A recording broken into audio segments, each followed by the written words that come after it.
everyone, it's Laura, and I'm here today to share my thoughts on the memory collectors. Now, you may have watched in an earlier video when I was talking about my physical TBR that I would hope to get to this. At that point, I had read, I believe it was 144 pages into the book, and I stopped. And this time, I put it on my autumn TBR because I was hoping to finally get through it so that I could get rid of the book, because I could already tell that just getting through it once was going to be difficult enough, and I don't want to permanently keep it on my bookshelf.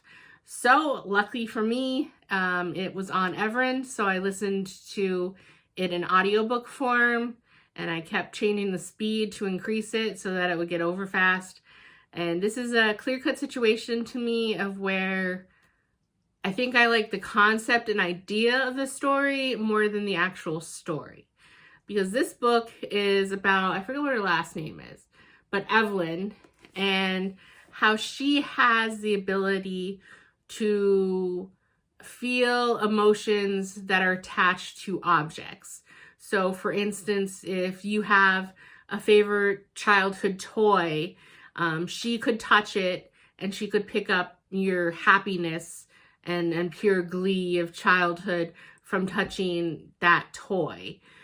But likewise, where she can feel good emotions, she can also feel bad emotions.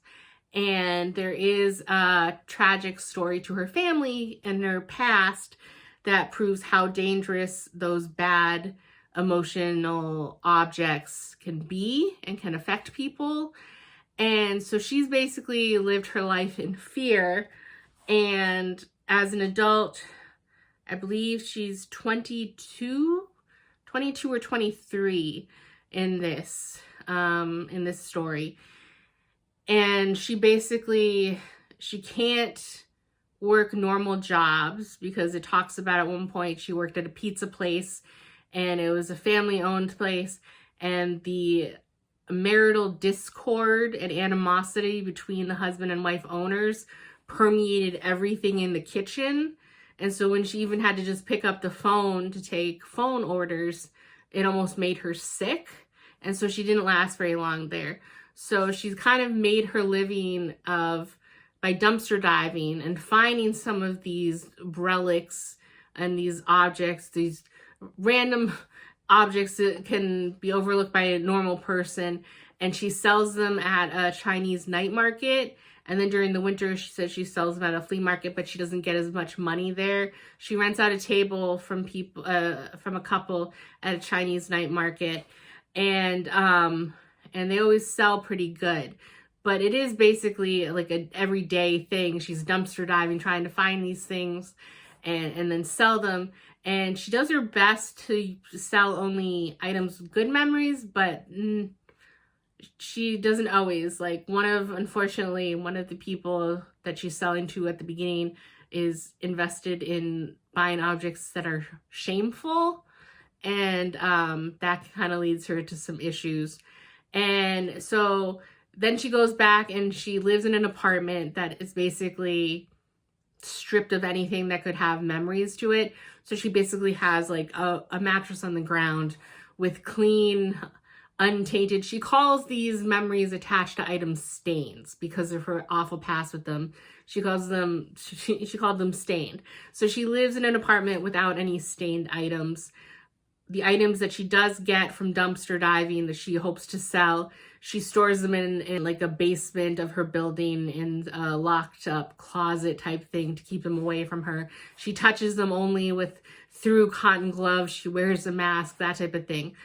Well, when her and a friend or an acquaintance are dumpster diving for goods, she tangentially runs across Harriet, who is someone like her, who also has the gift, but not as powerfully as Evelyn does.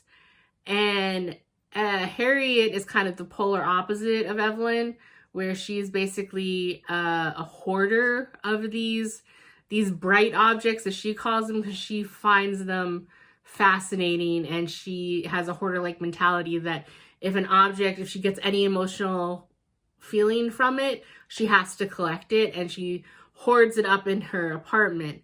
And unfortunately, because normal people like myself wouldn't be able to necessarily know the emotion attached to these things, you can still be drawn to them or feel something, especially if there's multiple objects together. So in this story, Harriet having an apartment loaded with these things has actually made her neighbors sick. And so she is going to, since she's found out Evelyn has the same gift as her, she's hoping to form what she calls like a museum for these goods, where she hopes that Evelyn can help her sort through her objects to make them not so dissonant, and to create a flow to the feeling so that a person can walk through and get an emotional experience in this museum. But of course, with Evelyn and her past, she doesn't want to get anywhere near that many stained objects. And circumstances happen where basically in order to continue living and surviving, she needs to get paid. So she does agree to help Harriet with this task, but it's very dangerous. They butt heads a lot in their ideas of how to handle it.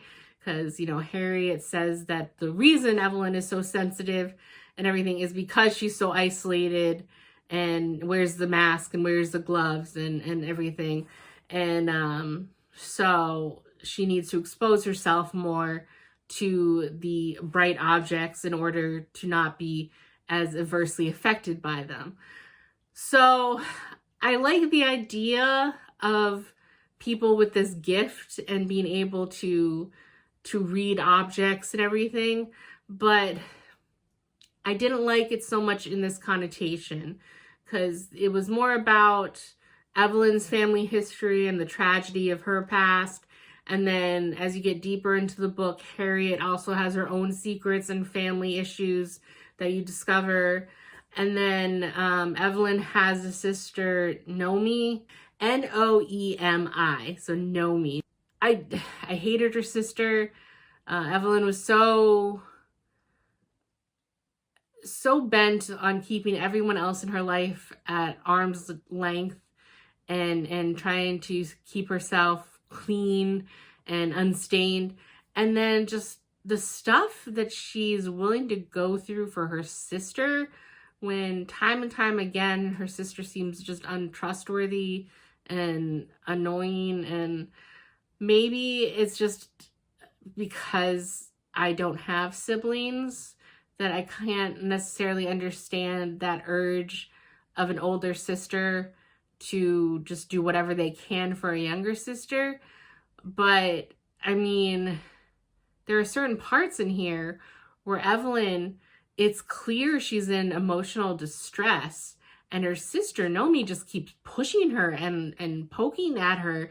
And I just wanted Evelyn to stand up for herself and put boundaries and say, you know, I will tell you this. I promise, just you have to work with me. Or, I mean, she said stuff like that at a few points, but then she never really follows through with drawing that line in the sand and being like, we're going to take this at my pace. And she just, I don't know. There's just, and Harriet, maybe it's just because, again, I find it hard, other than Owen, who is the kind of scavenger, dumpster diver friend of Evelyn at the beginning. He's sweet, but he's basically like the third tier of characters. It's basically like Harriet and Evelyn are the main characters, and then Evelyn's sister Noemi, and then Owen is just kind of there chilling in the background. And I like him, but I don't know. I like the concept of it a lot, but I'm glad that I was able to speed through it on audiobook this time, because I wanted to find out what happened. I was curious enough to not DNF it, but I honestly don't know if I would have gotten through it if I had to physically read the book. So, yeah. But anyway, this is, at least, I'm very happy that I succeeded in my mission to finally get through this book all the way, know what happens, and I will give it a 2.5 star rating. I will unhaul it, and I will probably never think of it again. So that is my thoughts on the memory collectors. That is it for this video, and I will see you next time. Bye.